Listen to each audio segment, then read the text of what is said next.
Okay, so here's where we left off. I'm gonna go back to vertice mode. Let's see, 3.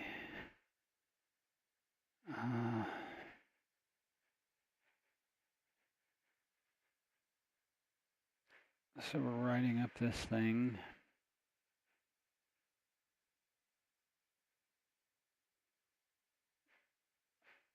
So let's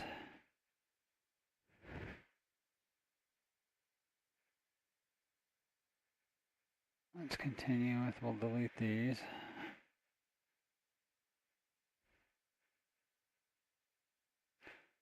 7.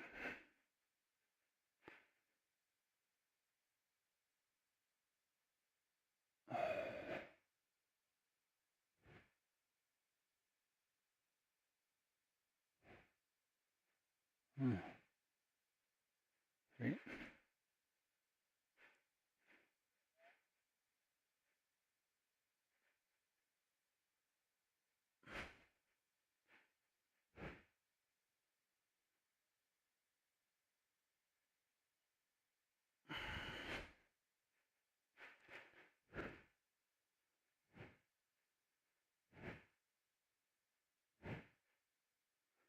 Okay, might have messed up on this. I think what I want to do is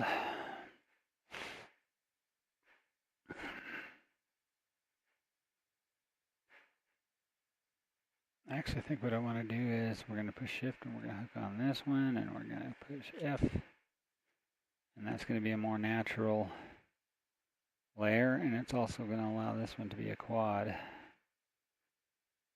Okay. Even though we're skipping a row here too, where I might have to subdivide that later.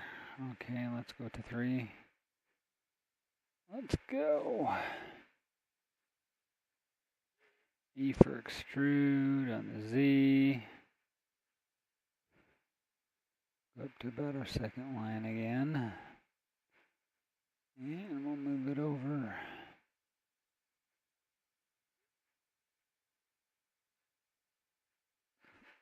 Go to 1. Let's bring it back.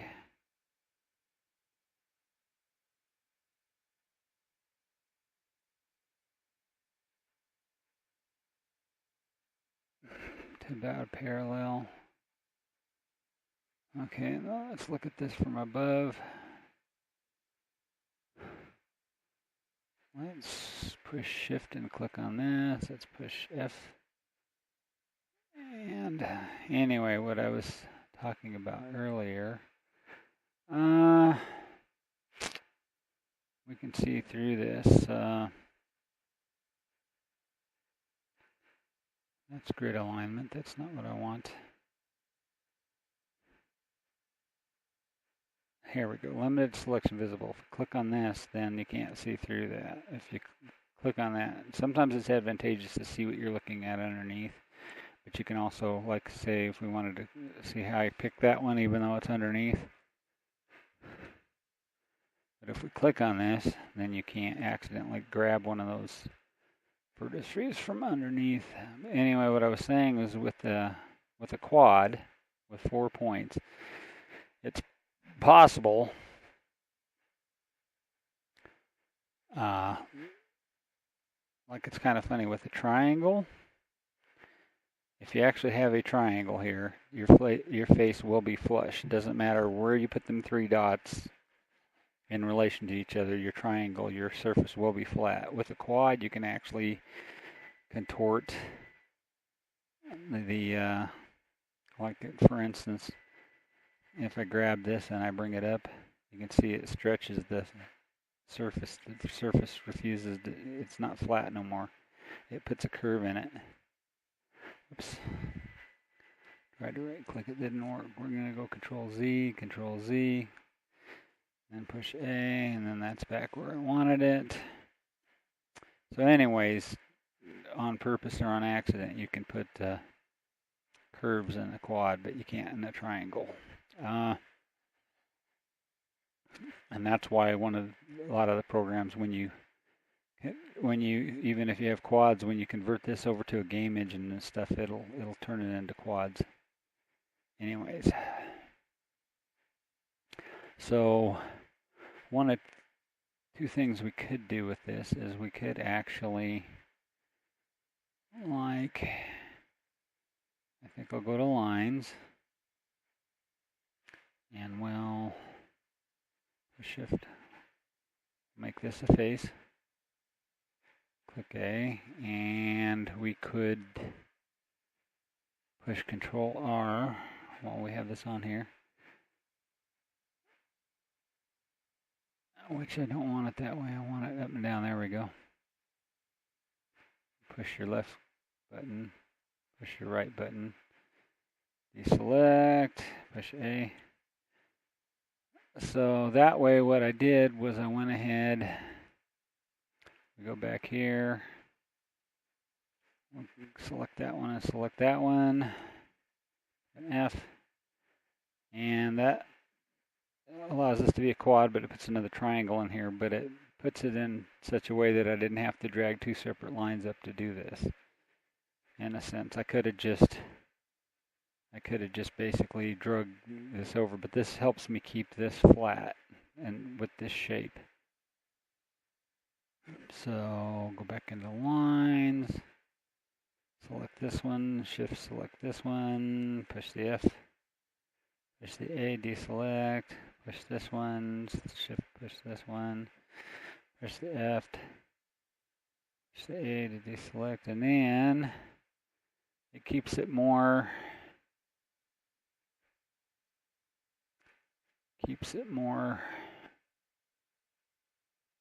Now, one of the things we could do here is we could go to this. I'll show you this now. If we make a box, if we push B, and you can let go, and you can make a box. See, it allows me to select these vertices and or the lines.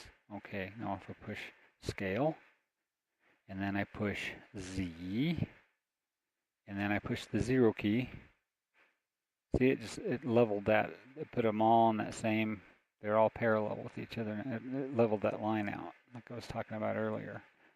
And you can do that with 4, you can do that with 20, or it wouldn't really matter. Like, we'll do it again after we do this next one. We have one more to go, though. But what this is allowing me to do so far is pretty much keep that bow coming up out of that front bulge.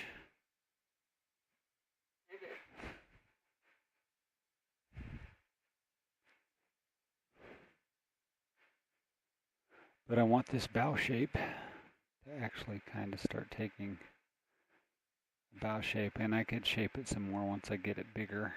Like I kind of have an idea where we're going with this, but we'll probably move these a few times as we get it larger. It'll become more apparent.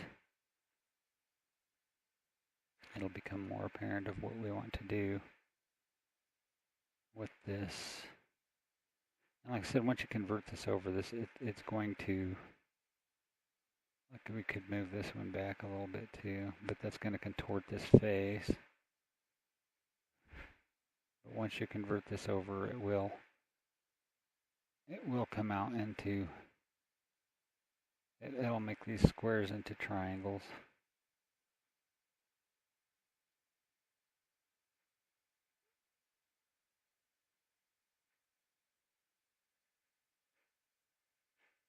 And like I said, this would probably be easier, like we have a top view. We have a side view, but we don't really have a front view if we actually had frames, which I don't think it'll be too difficult once we get into the area of the ship where the ship more or less, it'll taper down a little bit from the outside to the inside and into a circle, and then it'll actually get to a point where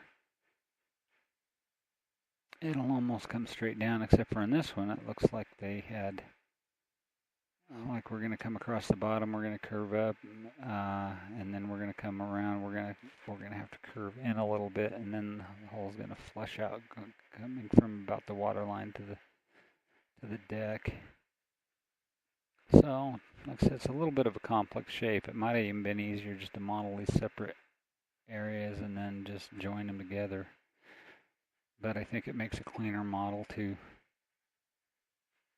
I think it makes a cleaner model to have it be formed from one piece. Yeah, now I have to scale it in. Dial it in again. And another trick, I don't use this a lot, but you could use this if you really want to, is you can go to full screen like this. Gives you more flexibility. Okay, like I said, we're kind of working from an angle. And this is all geometric, but once we add some moving, it's going to change a little bit. And again, we could either have this run down this way, or we could split this here. But I don't want n-gons. I'd rather deal with triangles than n-gons.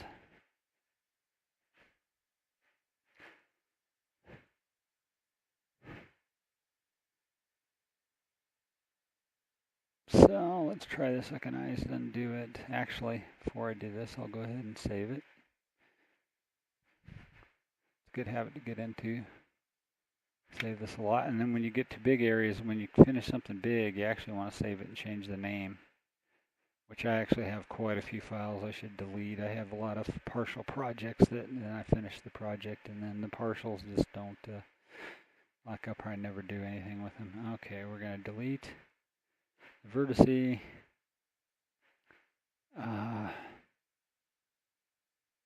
We're going to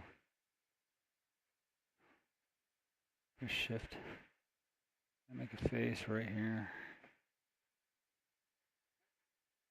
And we're going to go to,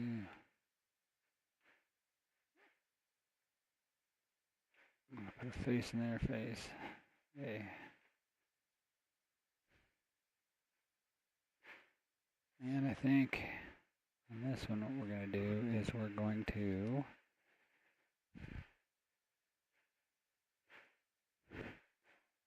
go to 3 where we can look at it pretty much straight across. We're going to extrude the Z, and we're going to go up, and we're going to go just a little bit above that line because that's where that line is, and then we're going to bring this in.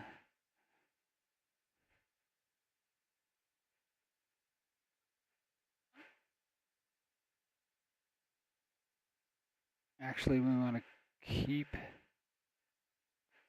somewhat keep that symmetry, so I think right about there.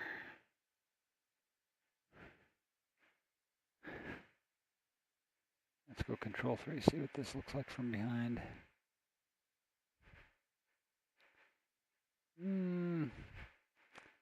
Maybe a little higher.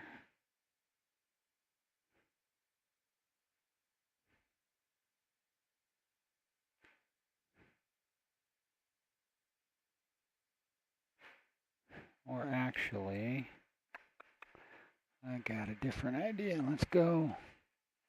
Control Z, Control Z, Control Z, Control Z, Control Z.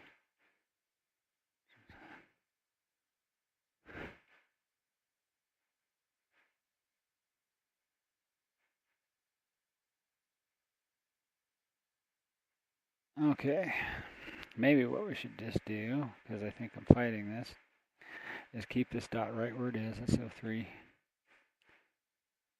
Yep. I think the easier way of what I was trying to do with this is I could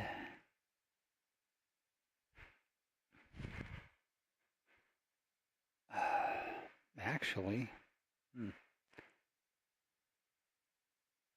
go to 7. No, I think the problem was 7. Yeah, well, with this curving in, actually, that might not be a problem. So let's try this first. Let's go back to 3. Let's just go off of this. Let's go extrude Z. I put a second line right about there. And then let's go in. Let's bring it out a little bit. And let's go to 1. Let's grab this line.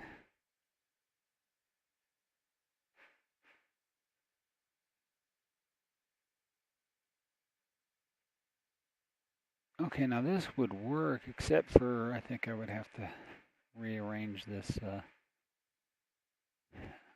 other plane. So let's leave that there. Let's grab this one. Let's come out a little bit with it.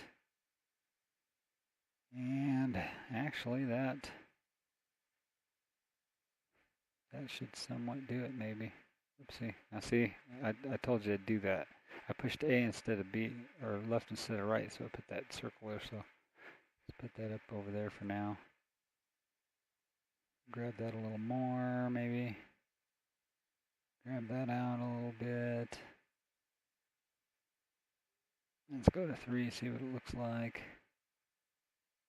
It doesn't look bad from 3. The only thing that I kind of don't like, this is where it would be advantageous if I would have just left the sphere alone and then basically built the whole shape and brought it down into it, because I could either cut it into it or I could just overlap it, but it kind of makes weird shadows when you do that. So 1 or 2 of the things, I think I'll leave it be for now, because we could always move this stuff around later, because we could raise this a little bit. We could actually lower these and raise these to make this line across here smoother. But for now, I think we'll go to lines.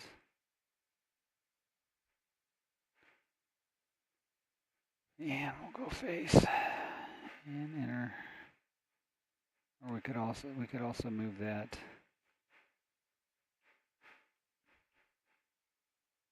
We could also slide this.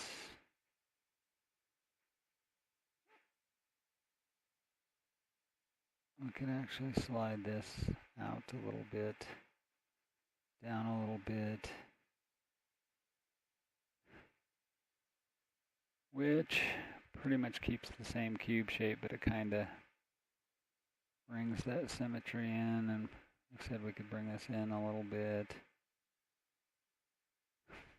You can see I can kind of put more of a curve on that line. That means this one would have to go in a little bit and maybe up. But you can kind of see how that, let's see, let's go to 3. I think we'd still have to go up a little bit.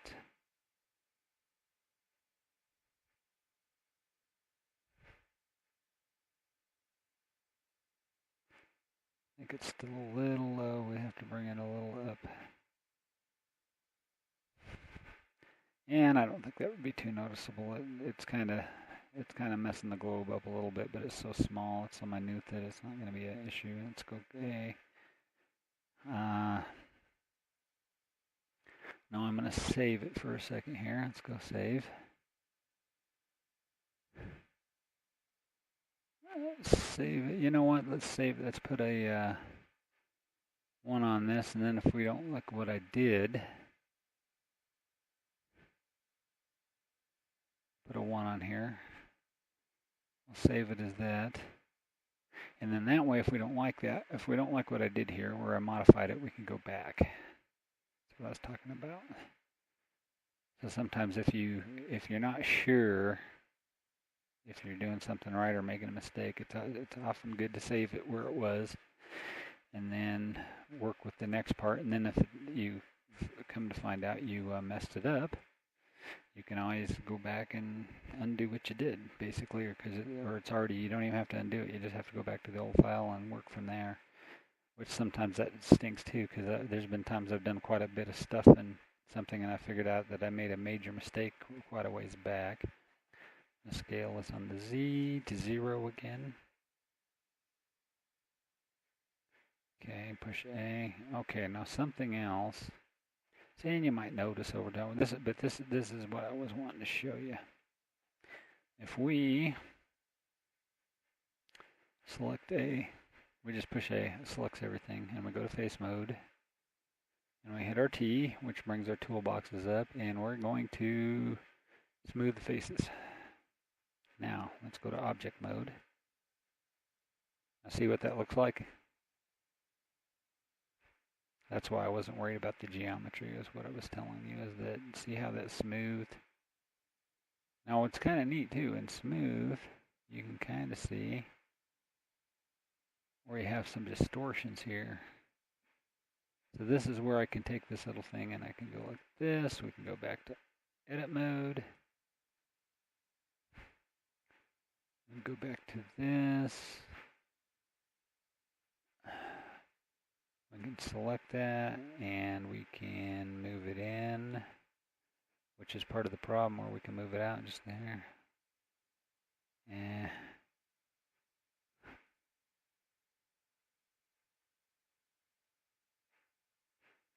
Let's go like this.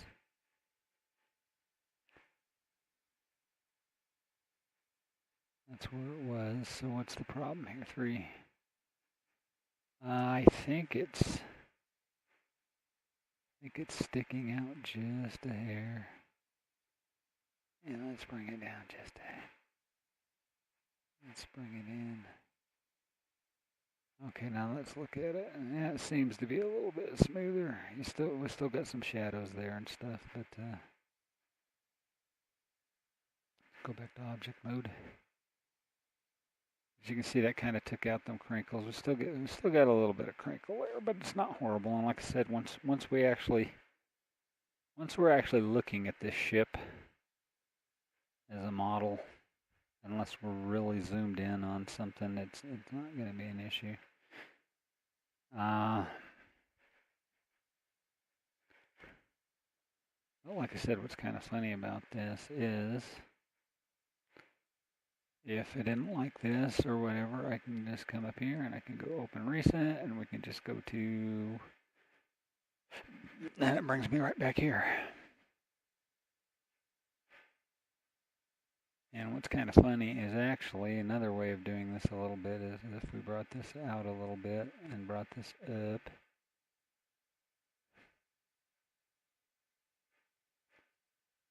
Bring this in a tad and down.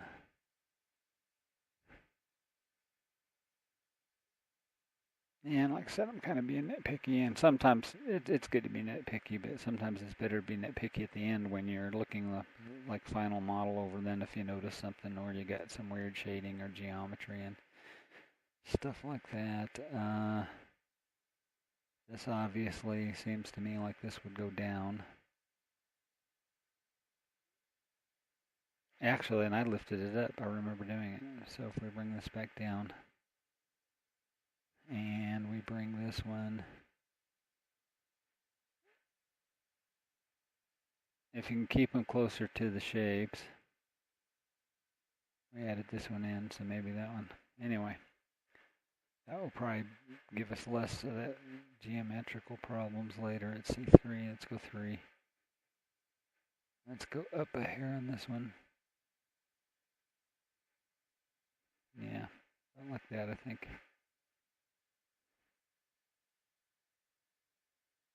And we'll see. Let's deselect. Okay. And we're getting up on 24 minutes again. Doesn't seem like we get a lot done. Usually starting your nose, or I call it the nose, starting the bottom of the hull, even on a regular ship, it goes a little bit quicker. But working with this, most of your hulls slope up. And I either use, a lot of times what I'll do on top here is I usually hide this and I make another cone shape and I work it into this, and then I go to the side and then I work it down, especially on this one because this one has a, you can tell quite a bit of this deck here has a flat shape along it.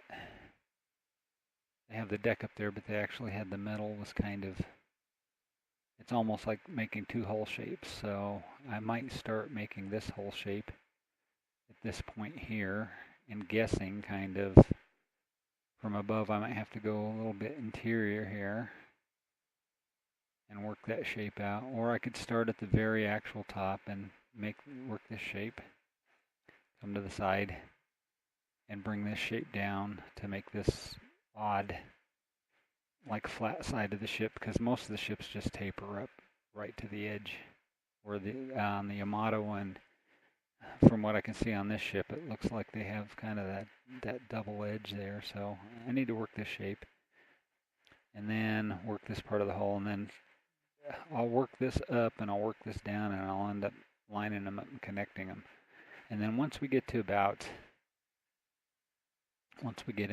this area here, or maybe a little further on this because of this curve, it'll start going a lot quicker. We can make bigger sections and stuff like that. But this shape right here is so complex, it's going to take a while to get it shaped where I want. And then one of the things I usually do too, I could wait, but if I go ahead and I figure out this angle on this anchor hole, and I come up here, it's not usually that much of a problem. It's usually just an oval. You can see where the chains and stuff are and stuff like that. But if you go ahead and detail this stuff on here to start with, you could do it later, but I kind of like to get the anchor, figure out this geometry for these anchor placement and stuff earlier. But for now, I think I'll cut this down short now. We've established the front end of this, and we just got to keep working it.